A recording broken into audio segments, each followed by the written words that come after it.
I heard somebody, I don't remember who said this, maybe it was Cody Sanchez or somebody. She's like, do 10% more than most people, and that's like showing up to work 10 minutes early. When you are willing to do that in any industry, success is waiting for you. It doesn't matter if you want to do short-term, mid-term, long-term, flips, wholesales, wholesales. The one thing you need for any of those strategies to work appropriately is you need it. Do you think anybody has the ability to do whatever they want? Like 100%. Yes. Dude, you just gave me goosebumps right now.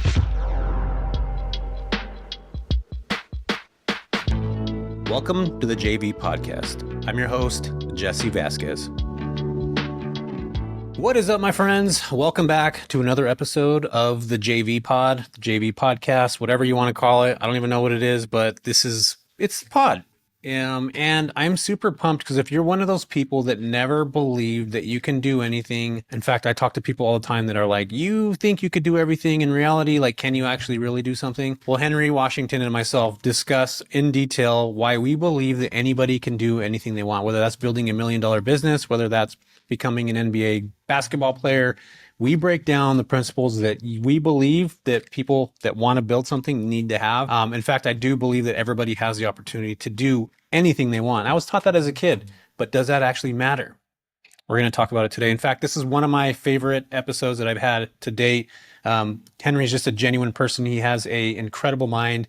And he talked about some stuff that was really, really near and dear to my heart. And somebody that I actually learned a lot of stuff from. So definitely hang out. You guys are going to love this episode. I can promise to you it's going to be one of your favorite episodes that you've heard in a long time. But before we do that, make sure to give me a like, a thumbs up, a 5-star review if you're listening to this on Spotify or any other streaming device. The reason why we get this is to get it to you guys. So if there's a way that we can create and connect with more people, please do that because it's going to help us tremendously. You guys are going to love this episode. Here it comes right now. What's up, guys? I have a special guest today, Mr. Henry Washington. I'm super excited to have you here with me. I actually watched you in Fresno. I didn't know who the heck you were in Fresno. This was with Pace and Jamil, probably a year and a half ago, maybe 2 years ago, dude. You remember that? I absolutely remember that. Yes, sir. You probably don't remember meeting me, but I remember talking to you, just watching you on stage. And I'm like, man, this guy has this incredible, and I'm not trying to give you a big head right now, Henry. He has an incredible way of explaining himself where I feel it and it doesn't feel scammy or bullshit. It felt like a genuine, real, even my wife said the same thing. She's like, man, I really like we were talking about who did you like the best at the event? She's like, I really liked Henry. And I was like, me too. And she's like, you didn't like Pace? I thought Pace was your guy. I was like, no, I love Pace, but I don't know who Henry is. And I'm a fan of his. And it was just your curiosity to explaining to people things. It's just really, really good.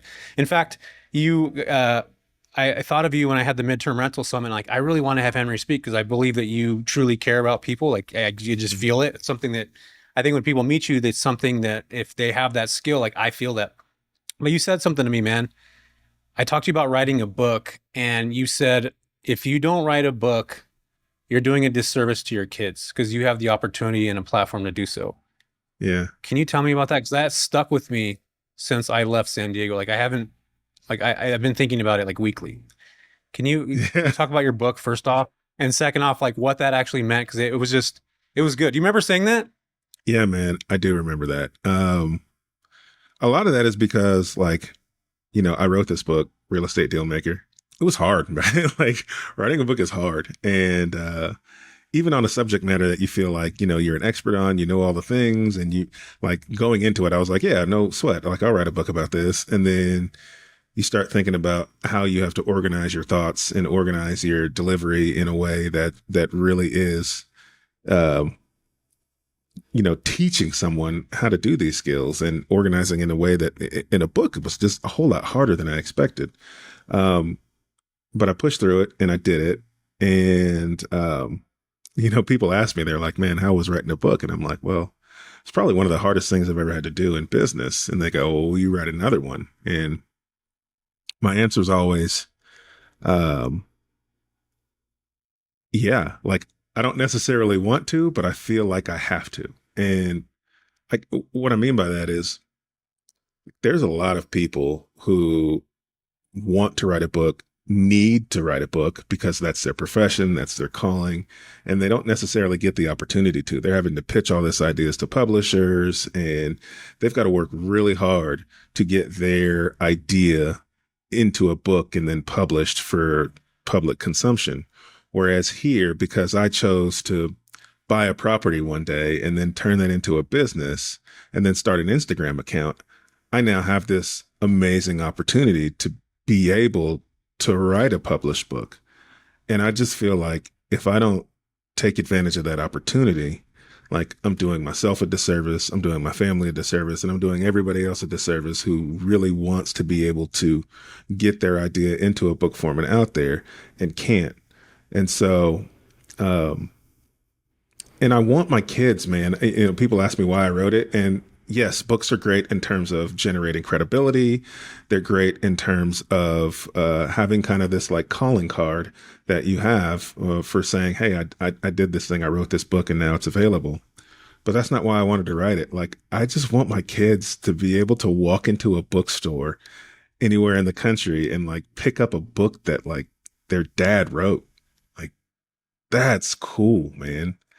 Like, I remember my dad had a piece of artwork published in a magazine, and I got to go to Barnes and Noble in a whole different state and find this magazine and buy these. Like, I bought like every copy I could because my dad's artwork was in it. Like, I want my kids to be able to do that. And like, like, I get to be able to do that. Like, not everybody gets that, man. And so I feel like if I don't write this book and if I don't write another book, if the opportunity presents itself, then I'm doing everybody a disservice around me. I never even thought about it like that, where somebody can, one of my kids could be able to pick up a book randomly in any place in the US and be able to look that up. I remember reading about your mom was a public speaker. Am I right? She worked for like the city or something like that? Yeah, she worked for the county, and so County. she was at Waste Management. Yeah. Got you. Okay, cool. And then your dad, is he an artist? All the like a sketch artist? Like what kind of art did he do? He did acrylic on canvas, but he was a high school art teacher for his career. High school art teacher. Yeah. Super awesome. That's super dope. So do you have any artistic skills in you? Yeah. You got the I public picked speaking up stuff down. yeah. I picked up 0% of the artistic ability. Oh man. Is your dad like, what happened to you, Henry? No, man, he never he never was like big on me getting into art, but he was also a basketball coach and a basketball player when he was younger, and so like that's what I did. That's the part I took from my dad. That's the part you took. That's freaking dope, dude. I love that. I love that. You brought something up when you were talking about about your family and how you started real estate and then it turned into a business. Do you feel right now that people can, because like I have this crazy thought that anybody could do anything. And like my wife came to me one day and was like, dude, you realize that like not everybody could do the things that you're doing, or like Henry or all these people that you have on stage that are doing these things. My brain is so like anybody can do anything they want to do. Like I don't have that barrier of that. Do you feel somebody today could start investing in their first real estate business? And we'll dive into this here in a minute, like how you did, how you had a panic attack. I suffered from those myself. I still deal with anxiety to this day, and I'm a 42-year-old man. So do you think anybody has the ability to do whatever they want? Like let's lead with that, and then we'll talk about the business side of that. 100%. Yes, absolutely. Like I, I'm just a guy who bought a house and realized how life-changing it was and wanted to share what I was doing with people. And all that has led to where I am today. Like anybody can be in this seat. Yeah. I so agree with that, man. In your journey throughout the years, because I'm assuming just the same way that I think about this, and a lot of people that are in a position that you are now, in a million years, you probably never would have thought you would have got here. Did you think that already? No, absolutely not. Yeah, absolutely not. So somebody today could buy a piece of land or a home or whatever you want to call it, fix and flip, or we'll talk about the different strategies here in a minute, but could buy something, learn it, get an Instagram together, which by the way, how freaking lucky are we to be able to pick up a fucking phone and be able to talk into it and reach millions of people? Like our ancestors weren't able to do that. Our parents weren't able to do that. It's so we live in a time, first off, that's just incredible. But Henry, like, I think that's the gap that I want to try to fill. Because even like my brothers, like people that I know, I talk about this stuff and they're like, man, you're just like this woo woo, like you think anybody could do anything. And Yeah. can you talk about that mental piece, like where you got that from? Like, because I Yeah. think everybody has it, but not everybody uses that. Can Yeah. you talk about like that block came and how you overcame that block? Because I'm assuming you probably had something ish in that ballpark. Yeah, I think the foundation came from my dad in terms of he was just real big on like being mentally tough and believing that you can do whatever you want to do.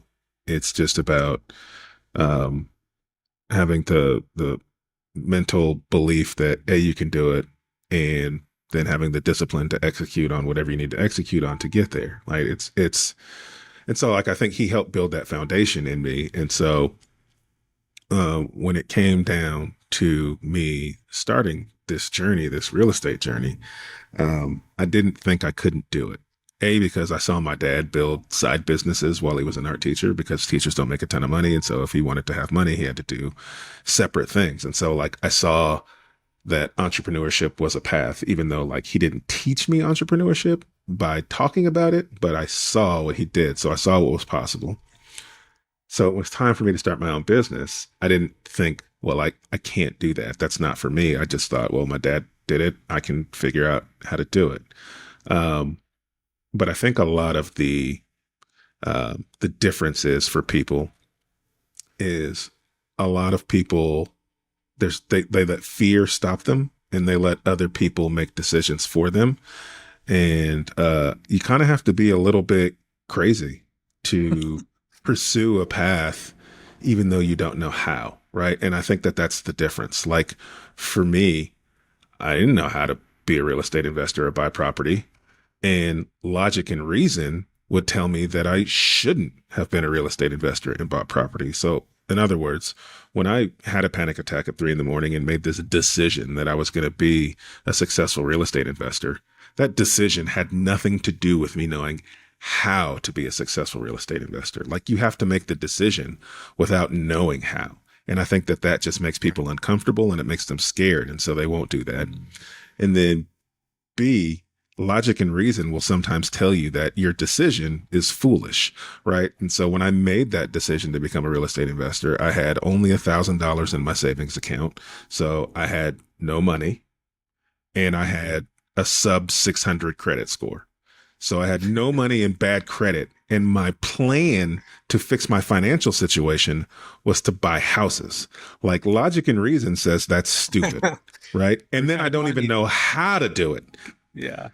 But that's the kind of crazy a little bit you have to have because you have to make a decision, right? Like I don't know what you believe or what people listening to this believe, but I'm a Christian, right? And Christians believe in God and you have to have this thing called faith, right? And like sometimes that faith is stepping out and not understanding how and not even having proof, right? That this thing that you're believing in exists, but you have to have faith that it's there and it's going to help you and it's going to support you. It's going to take care of you, right? Like it's like, you got to be a little crazy, man. And I think that most people rely on logic and reason to make their decisions a lot of the times. And that fear drives them or keeps them from doing the things that they want to do to help improve their lives.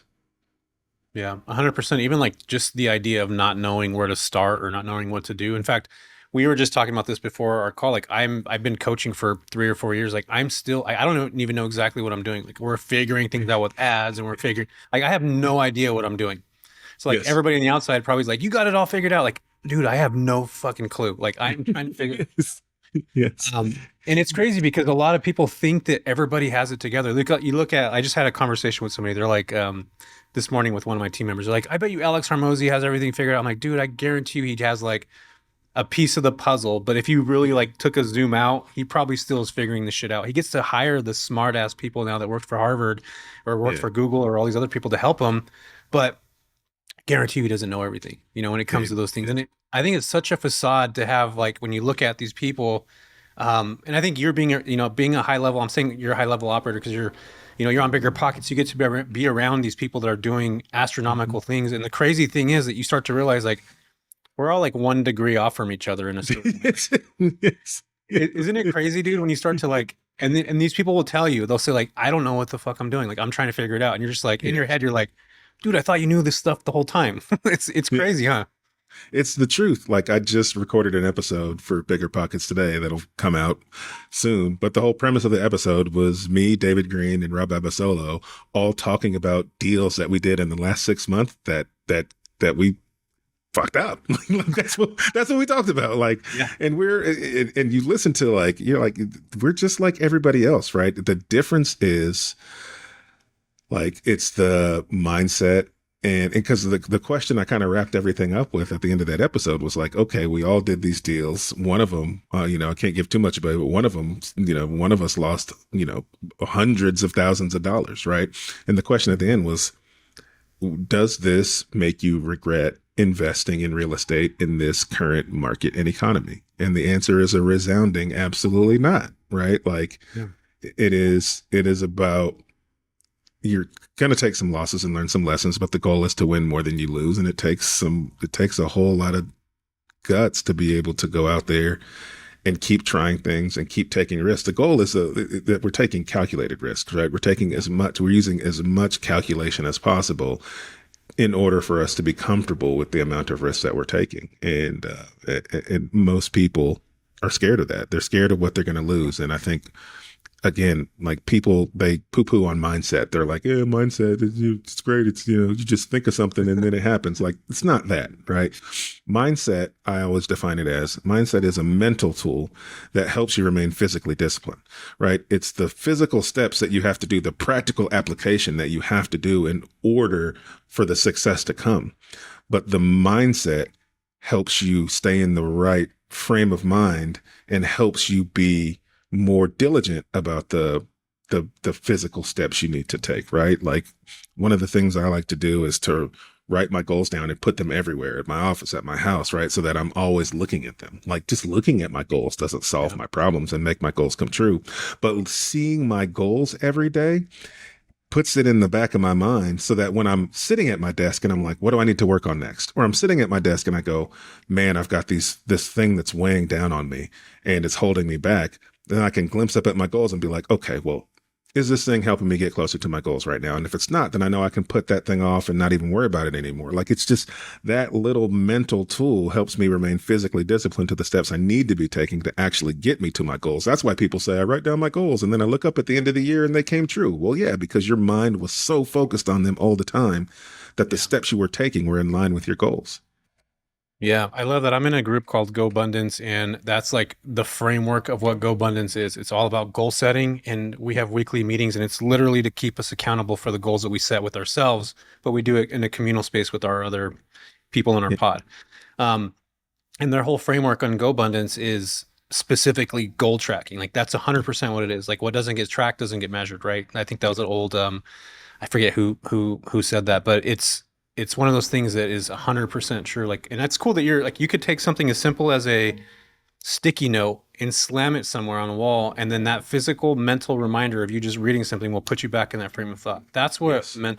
that mental frame kind of, I'm not going to say toughness, because there's a difference between tough and just being able to see your goal, and you go back into that mindset of like, I need to be doing this thing in order to stay on track to continue to do this. Absolutely. And the other thing with real estate too is, I think a lot of people get in this space, or when they're getting into it, they think they need to hit home runs every time. I can tell you right now, like out of the last 4 deals that I've done, I've had 2 base hits and 2 fucking strikeouts.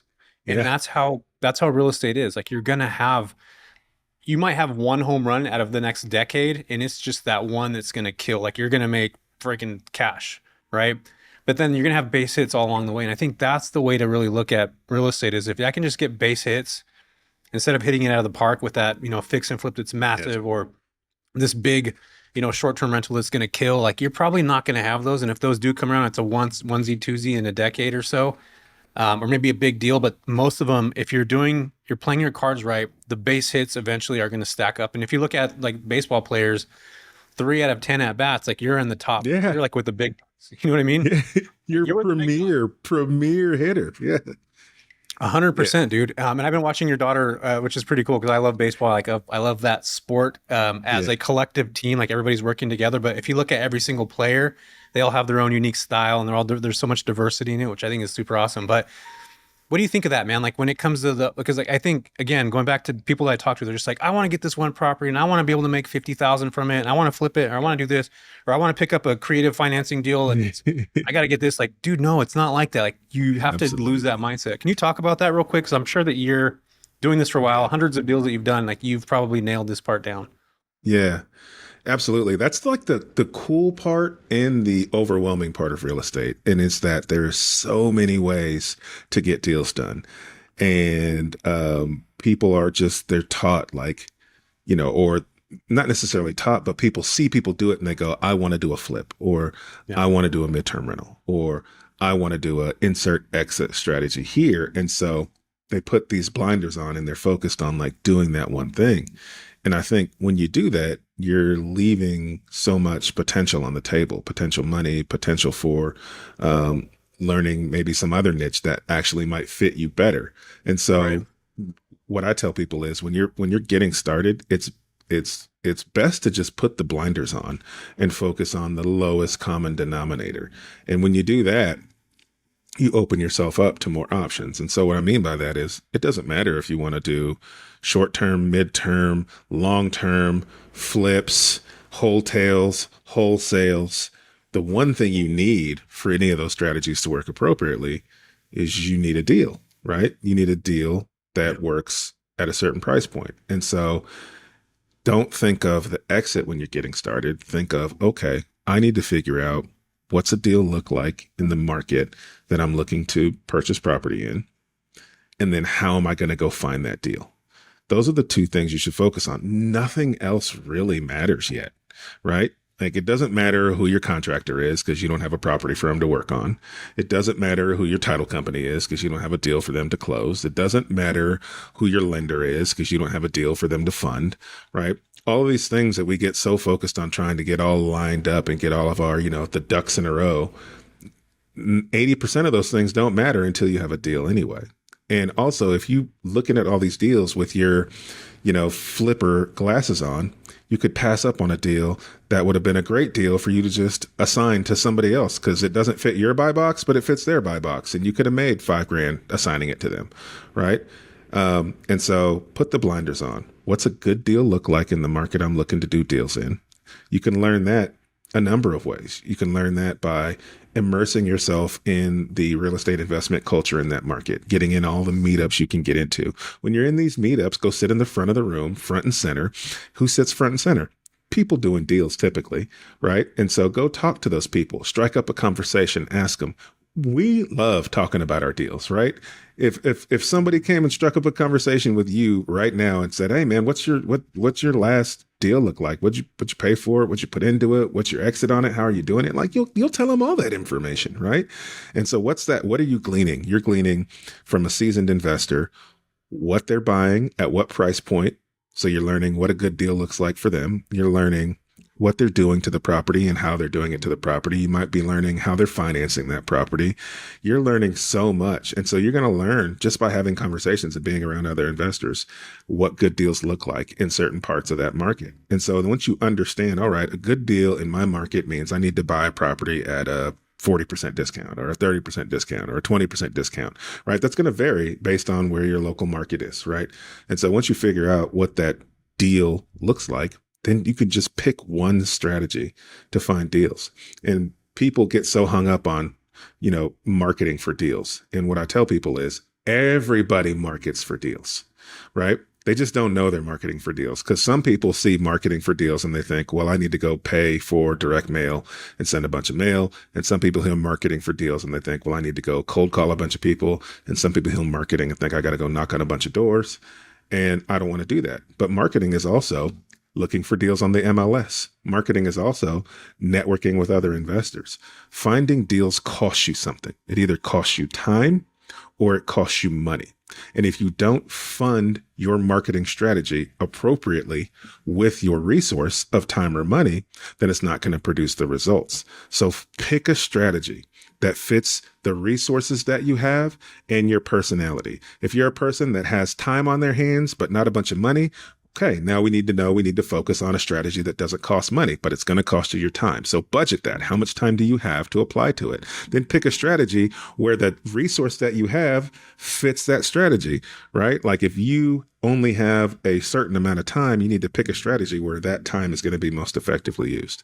Or vice versa. If you don't have a bunch of time, but you have a couple $1,000s that you could put aside to put to your marketing, now you need to pick a strategy where your budget of a couple $1,000s a month is going to get you the highest return in terms of touches, right? You just have to budget the resource that you have. Pick one strategy that fits the resources that you have and fits your personality appropriately. Don't lie to yourself. Don't say, I don't have any money and so I'm going to go door knock when you know you ain't built for that, right? Like, and you're going to get cursed out 2 times and then quit. Like, don't lie to yourself. Pick the strategy that fits your personality and the budget of resources you have and implement that strategy relentlessly, consistently until it works. Because the best part about real estate investing is that it's not new. All of these marketing strategies have been proven to work decade over decade.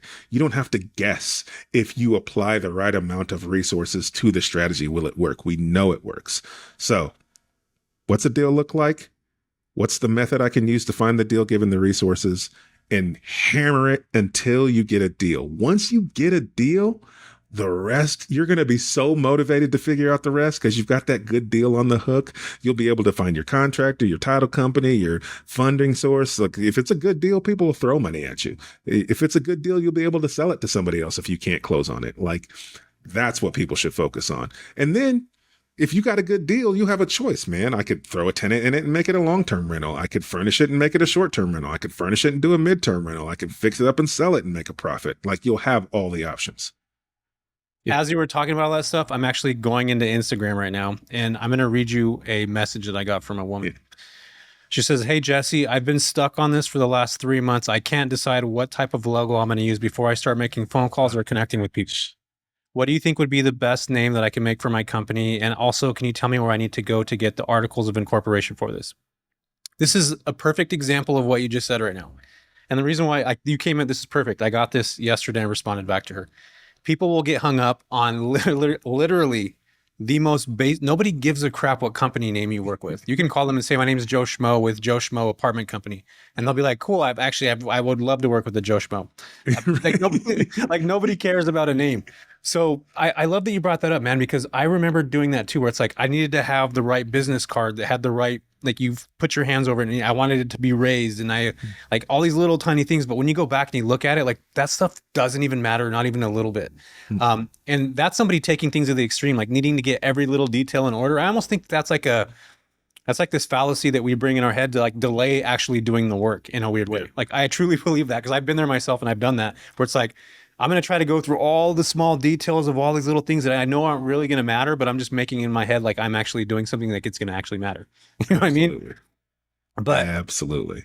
You're absolutely right, man. I think people get wrapped up on the smallest things, but I mean, action, I believe, is one of the most important pieces of the puzzle. And yeah, a lot of everything you're talking about right now goes back to that framework that you talked about, just taking action and doing something, like actually not figuring it out, but you're still having that crazy switch come off where you're just like, I'm going to try to figure this stuff out anyway. So that's pretty cool. So at least this gives context to don't get stuck in the minutia of the small things and just get a deal, because that's going to give you the opportunities that are going to open up to whatever it is that you want to do, whether you sell it, whether you keep it, whether you know what to even do with it. And a little hack too, because I have a lot of people that reach out to me and they're like, "Jess, I'm an introvert. I hate going to these events and blah, blah, blah, blah." You just said something perfectly. This is an introvert's hack if you're going to any meetups. Just go ask somebody about themselves, because people love talking about themselves and you just literally got to sit there and listen. Yep. And usually introverts are good listeners. That's all you got to do. Like literally, like people love talking about themselves. So just go do that. Right, Henry? That's perfect. Listen, and more strategically even than that, like be actively listening for a need that they may have. And what you'll start to see is like, one thing I learned about networking early on was that it's not about what I get from networking. It's about what I can give when networking. And so, listen actively, and you'll start to hear people say things. Maybe you'll overhear a conversation, maybe that you're not even in, but people will talk about their pain points. And every one of us has skills and talents and access to resources of other people's skills and talents. And so what you're looking for is an opportunity to offer value to somebody, right? Everybody says, you're supposed to go to these events, add value. But if I'm so new, how do I add value? I don't know how you can add value, right? You don't know how you can add value yet. Mm-hmm. But if you set a goal, again, in your mind, especially if you're an introvert, I found you kind of have to like make a plan for events. So write down, I'm going to go to this event. I'm going to talk to 5 seasoned investors, and I'm going to try to figure out 1 or 2 of them who I can help with something almost immediately. Like write that down and take that with you on a sticky note. And that's just all that's doing is opening your mind to hearing those things, right? I talked about this on stage a little bit when I was at your thing, but it's the red truck theory, right? Once you buy a red truck, all you see is red trucks. It's not that there's more red trucks that exist. It's just that your mind is now open to the possibility that this specific red truck exists. So open your mind up to the possibility that you're going to talk to 5 people and you're going to hear and figure out a way to help them. And then your brain will start listening for it, right? Yeah. And so as you do that, you'll hear something. Maybe you'll hear somebody say, "Oh, I'm struggling with my website," or, "Oh, I came here, but I'm a little late because, I had to bring the kids. We don't have somebody to watch the kids," right? And you might be like, "Oh, I can provide childcare for you." Or you might be like, "Oh, I know a guy, my buddy does websites." And you can be like, "Hey, I overheard you saying you're struggling with X, Y, and Z. I'd love to be able to offer my services for A, B, and C. Or I have a friend who does this. Would you mind if I just send a quick email and I'll connect you to what's your email address," right? And then you make this connection.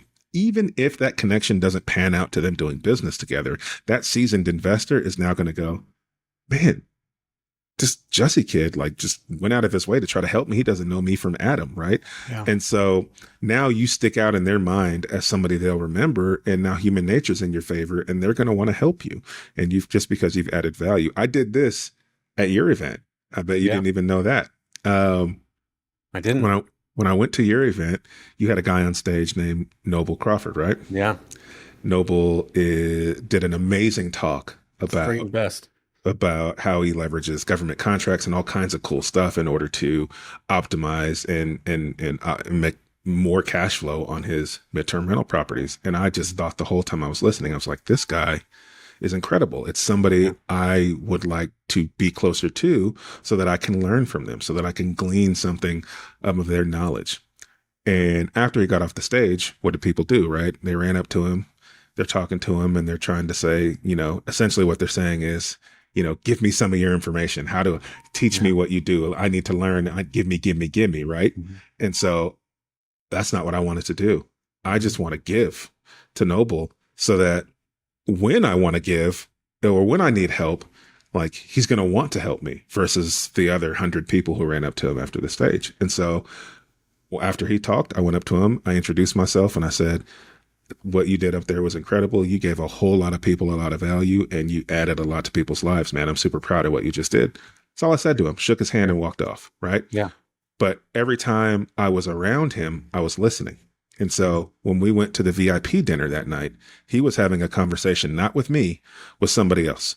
Right. And I heard him tell that other person that he was going to go back home to Dallas after this event. And I was like, I'm going to Dallas after this event, but I'm going to another real estate meetup with some other seasoned investors in Dallas. Mm-hmm. And so then after he was done with that conversation, I waited and I talked to him and I said, "Hey, heard you say you're from Dallas and you're headed back there. I'm actually headed to Dallas after this. I'm going to an event where I'm speaking, but I'm speaking in a mastermind. So it's a bunch of other seasoned investors who are doing deals all over the Dallas-Fort Worth area. And if that's where you live, this would probably be a great place for you to make some good connections going forward." I was like, if you're free, on such and such dates, I'd love to just pay for you to be able to come to that event. Mm-hmm. And he said yes. So I paid for his ticket and he came to that event and he came to that mastermind and he networked with all these investors and made some great connections. And I asked for nothing in return. Right. But if I need something, do you think he'd help me? Oh, hell yeah. Yeah. And he would have helped me had I just asked him for help in general, because that's the kind of guy he is. Totally. But when you're networking, like this is what networking is about. It's about providing value to people. And then you're turning human nature in your favor. Because now if I need something, I don't have any doubt that he's going to go out of his way to continue to help me. And I'm not saying that because I think he owes me anything, Right. but like networking is about what you give, not what you Yep. get. What's up, everybody? Thank you guys for continuing to listen to this podcast. I am super thankful, and I hope you like and share this with other people. But before we get back to our guest, I want to talk to you about the midterm rental community that I built. I've been posting and connecting with many people just like you all across the US in a specialized group where we're able to help many of you build successful businesses. In fact, I recently had a student, her name is Christine. She landed a deal with Amazon and World Series of Poker in just 10 months and is building substantial cash flow relatively quick. So if you're looking at getting in the midterm rental space, building a side hustle, getting out of your 9 to 5, or just additional income that you want to bring in your home, please join us in our community because there are people making some huge waves and I'm there to help you guys along the way. So if you want to learn more about this, check out the show notes. There's going to be some information to book a call with my team, but let's get back to this episode. Yeah, and I think a lot of people misconstrue that too. Like I did that when I first started off in the space. Like I really felt like, I got to get this and I got to do that. But in reality, it's like, I think if you have that servitude mindset, it's such a, it leans in your favor. I even do this with people. Like I had this kid, dude. He was 20 years old, started a business on his own, washing cars. Like he actually came to my house, took my car apart, like not took it apart, but like opened everything up, was out there with the freaking little toothbrush for hours, dude, hours. And just the amount of hard work and like that stuff, I saw him building something. Like I see this kid has like potential. And I went up to him. I was like, hey man, like what's your Instagram handle? Like if you don't mind sharing, he's like, yeah, this is my detailing company. Told me his name. Went online, posted it, and I was like, you guys, if you're in the Central Valley, like you got to have this guy come out. He's been at my house for 4.5 hours with one car. I've never seen anybody spend this much amount of time with anything. This guy's business like took off just by a post. Yes. People starting to connect. And the crazy thing is, and I don't want to say like wealthy people kind of look for people like that, Yeah. but I almost feel like there's like this thing in their brains where it's like they see that level of like I want to do something where it's like it doesn't matter what it could be like fucking I want to be the best reader on the planet. It doesn't matter what it is, but that like excelling beyond what's normal from regular people to like to do that. Yes. Somehow these entrepreneurs or these people that are, I'm saying wealthy in the sense because I've just watched these people that will essentially bring them into their circles. Yes. And this kid, like I could just feel that in him, man.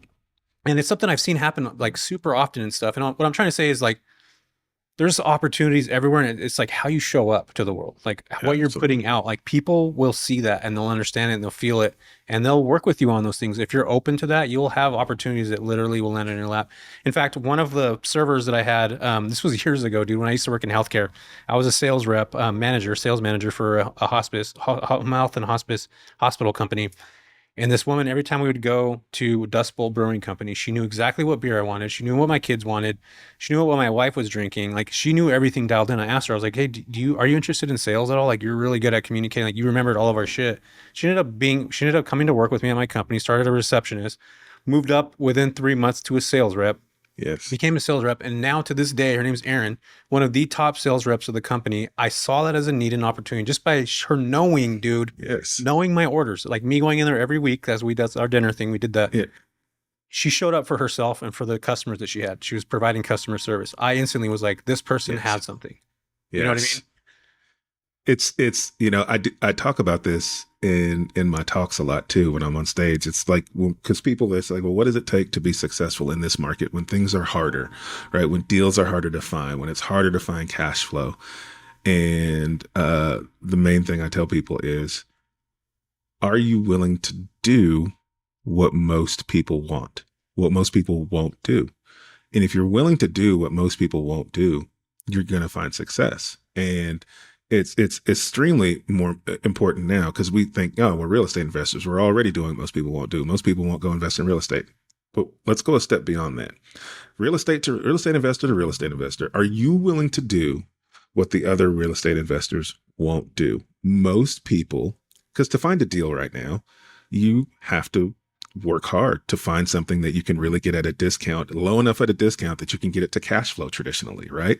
I think that's why things like in your space, people are so attracted to it because they're like, I can buy something and I can get it to cash flow, right? But even that is becoming more difficult now, right? Because there's more increasing competition in the space, and so it's getting more challenging. So if you want to be successful, are you willing to do what most people won't do, right? Like I can buy deals at cash flow right now, not because I have some super special skill set that nobody else has, but I'm willing to make an offer on a property of 120,000 when it was listed for 250,000, right? Most people won't do that. They're embarrassed. They don't understand. They're scared of what people are going to think when they make those offers, but I'm willing to do what most people won't in terms of making offers. I'm willing to do what most people won't in terms of marketing for deals, right? And so it's the same thing. So we as entrepreneurs, we see that in people in other businesses, right? You were seeing this kid who was willing to do what most car detailers won't, which was take the car apart and really take pride in his work and providing you with a top level quality of service, even though you probably wouldn't even have seen the things he was taking care of, like at the level of detail, right? But that was important to him. So you immediately see this guy's willing to do what most people won't. You're willing to see this server is willing to do what most people won't. That's potential. That's success. When you are willing to do that in any industry, success is waiting for you. Dude, you just gave me goosebumps right now. Like that's so good. I think it's again like just you're right. I heard somebody, I don't remember who said this. Maybe it was Cody Sanchez or somebody. She's like, do 10% more than most people, and that's like showing up to work 10 minutes early. That's showing leaving work 10 minutes later. She's like, you're already doing. If you're just doing that alone, you're like 10% above everybody else. Yes. And that's just like the bare minimum. Like 10 minutes early, 10 minutes later. Yeah. It's crazy, dude. How like, you know, a lot of us, and myself included, when I was, you know, younger and stuff, like everything is so monotonous with going into work and doing these things. It's like almost like you get stuck into like, I don't want to do more. This is what it's required of me, so I'm going to do the bare minimum. But if you actually like go out and you really intentionally try to put these things together, like it's crazy who notices those kinds of things and how those opportunities will start to. You talked about this earlier when you talked about like writing something down, how your brain seeks it out. Like I believe in God, and I believe that heavily too as well. But I believe like not only do our brains seek those things out, but opportunities will start to come to you because of this like energy frequency that you're letting out to the world. Like you're receiving that back. And I think people think it's like, you know, woo woo stuff when I talk about this, but I'm somebody that literally lives that like to this day. It's how the world works. It's literally how the entire world works. Like if you want something, you need to find a way to give that thing, and that thing comes to you, right? Like one of the analogies I always give is if your life depended on you getting punched in the stomach right now, you've got 2 minutes to get somebody to punch you in the stomach. What's the best way for that to happen? Yeah, you could run around like crazy and going, punch me in the stomach, but most people are going to look at you crazy and run away from you. But if you find a big guy and run straight up to him and punch him dead in the stomach, what's he going to do? Yeah. He's going to punch you right back in the stomach, right? That you get what you give.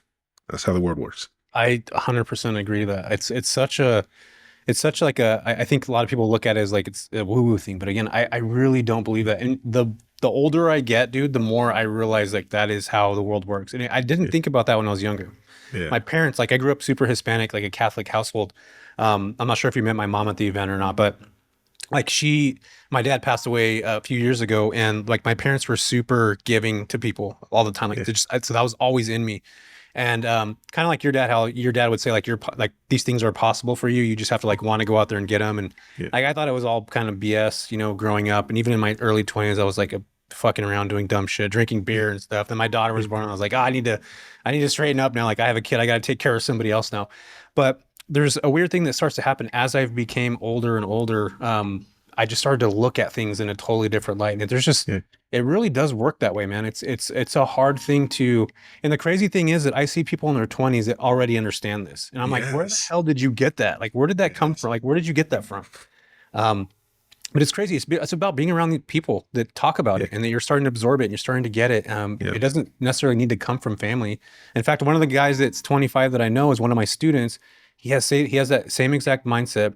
His parents were divorced early on, young. Like they lived in two separate households. Like he just started absorbing, going to meetups, going to these events, meeting people, and just like started adapting those personalities that those people had and what they were interested in.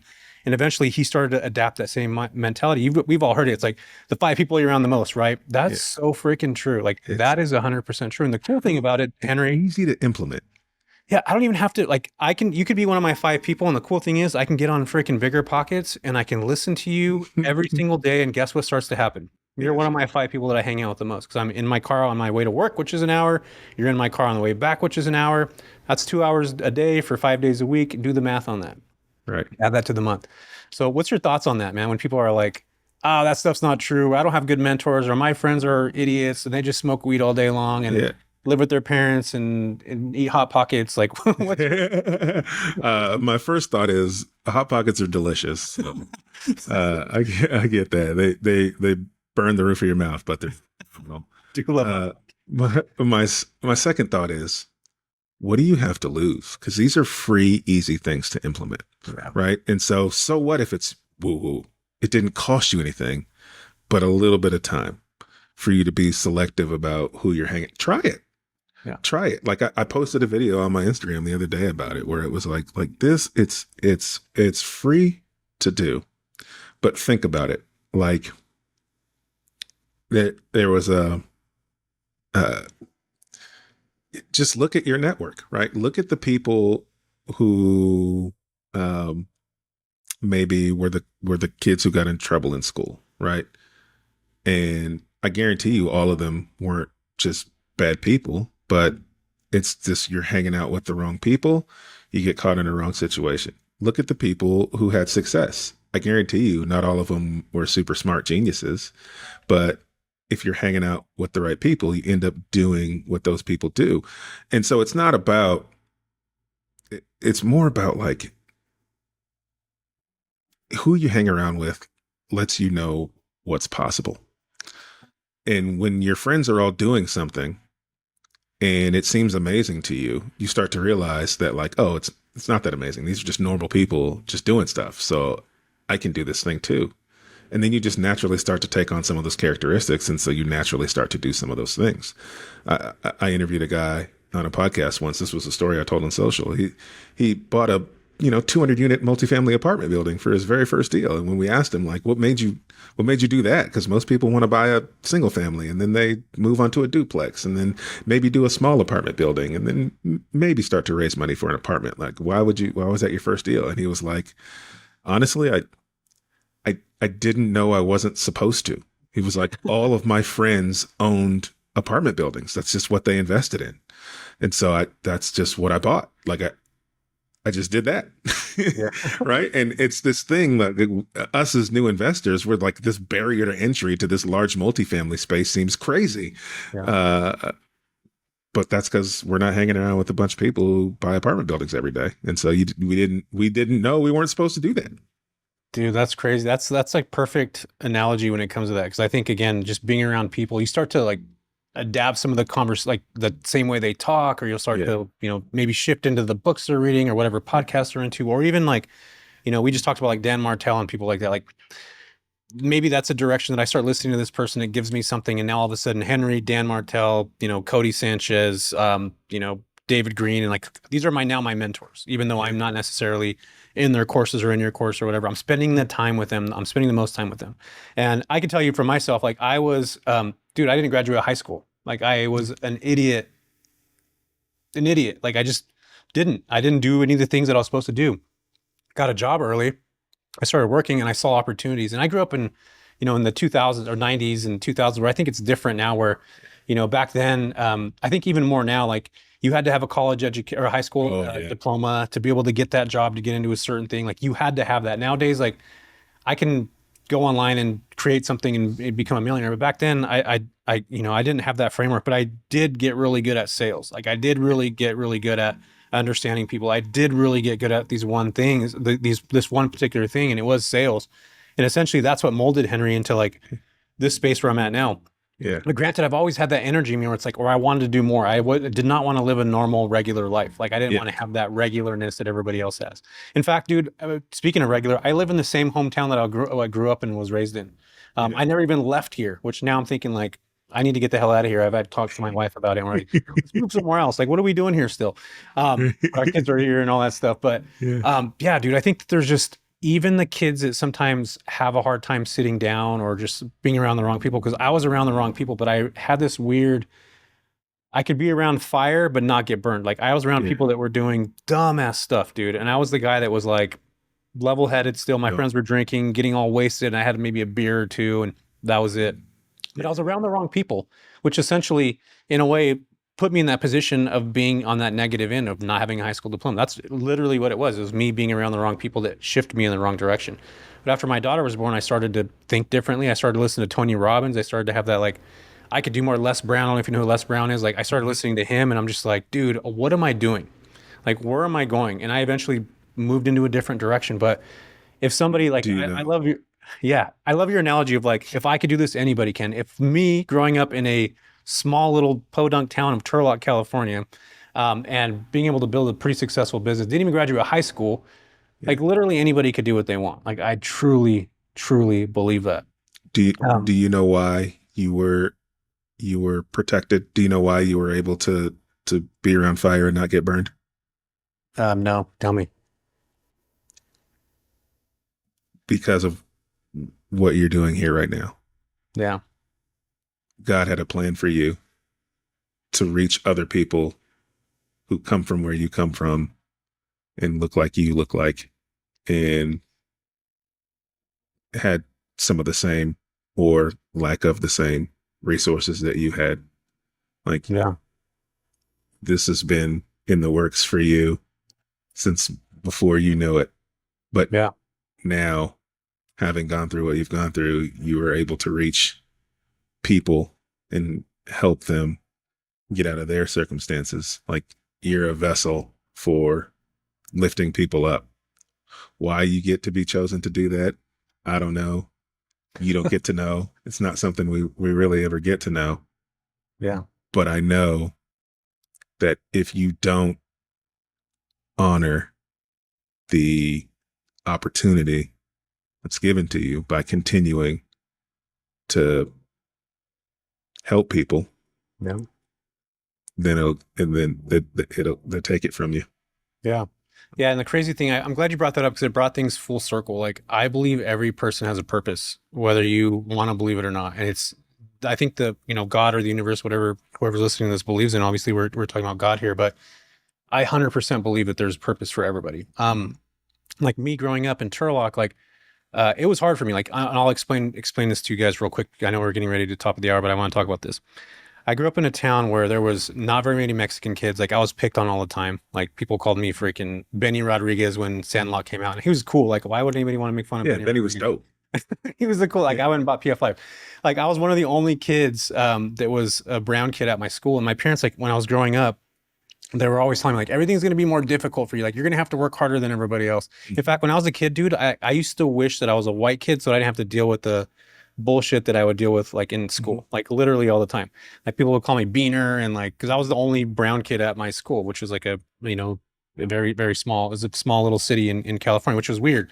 It's in Central California. But as I grew up, dude, I started to realize like exactly what you just said. There's a whole group of people that look just like me that needed me to come through. In fact, like I think people of color gravitate towards other people of color that look like them. People in general gravitate towards that. Mhm. But if you look at real estate now, there's not a whole lot of Mexican dudes that are out there like creating stuff. There's really not. There's not. In reality, it's been a. I also believe that there's a lot of opportunity for everybody. It doesn't matter what color you are, what race you are. Yeah. But I also believe that exactly what you just said. There's a purpose that was put here on this earth for me to do, and I didn't know it early on in my life, but then I realized it later. And it's something that we all get to see, and we all get to find our way and our purpose in on our own ways. But everything led to this. Yeah. And what I want people to hear from that is like I'm not saying to everybody that you need to do real estate Right. because it's your calling or your passion. What I am saying is that we all have a calling or a passion. But what stops us from being able to pursue our callings and passions is a lot of the times we got to go to work to make money to take care of our family and our expenses. And that's the best part about real estate. Is it doesn't have to be your passion. It's okay if it's not your calling. But what it does is it provides you income so that you can be the person you're called to be and do the things that you're called to do and not what you have to do every day just to make money. And that's why I continue to invest now, because that's what I want for my children. I just want my children to be able to be the people that they're called to be, not the people that they have to be to make money. And maybe the people that they're called to be turns out to be something that makes a bunch of money, and that's amazing. But if it's not, and what they're really called to do isn't a high paying job, or doesn't afford them time to go work a high paying job, I want them to be able to be that person they're called to be. And if me investing in real estate allows them the financial freedom to be able to do that, then that's why I'm doing it. Yeah. I love that, man. Henry, you said it all today. We talked about it all, man. Having intuition with things that are happening, getting out there and just pushing yourself to do things. I guess we kind of did talk about manifestation to a lot of degree, but it's also like you have to put in work. Like you can't just yes, the work still has to get done. Yeah. Yes, I know. There's a whole thing going around with manifestation on socials where it's like you just go in front of a mirror and you taunt you say these mantras every day and like it's just gonna come to you. But like no, you have to like go out and do shit. You have to like move the needle. You have to put action behind the mantra. Like I get it, but there's a whole movement with that right now. But Henry, where can folks find you at if they want to check you out or follow you? I'm sure that people are already doing that, but where can they find you? Yeah, best place to find me is on Instagram. I'm at the Henry Washington on Instagram. And please, everybody, if you want to learn how to get really good at finding those deals and how to get really good at finding the funding for those deals, you can check out my book, Real Estate Dealmaker. You can get it right now at biggerpockets.com/dealsbook, DEALSBOOK. Awesome, dude. I'm so stoked for your book right now. I love that you have that up there. Your kids can find that at any freaking bookstore when they get older. It's so dope, man. That's such a, you really changed the way that I looked at potentially setting up and writing a book. And for those of you that don't know Henry, go follow him. In fact, I have a couple students that have worked with him that have actually, how they learned how to get off the ground, how to run numbers on deals. And like they learned it from Henry, which is pretty awesome. Now they're applying what they learned from Henry into other avenues, which again is the best part about real estate is you can learn one way and then you have all these other options once you learn how to do just the basic stuff. So Henry, it's so awesome to have you here, man. I really love what you're doing. I love your generosity. You're a cool dude, man. I appreciate you. Thank you. And yeah, man, get out there and get that book and hit Henry up, you guys. Thank you very much, Jesse, man. I'm super proud of you too, man. You should be proud of what you built. Yeah. Thanks, brother. Appreciate it. Thank you for listening to the JV podcast. I'm Jesse Vasquez, your host. I appreciate you for listening. And if you could do me a huge solid, go like and subscribe to this. This helps us tremendously. And as always, thank you so much for listening and have a wonderful rest of your day.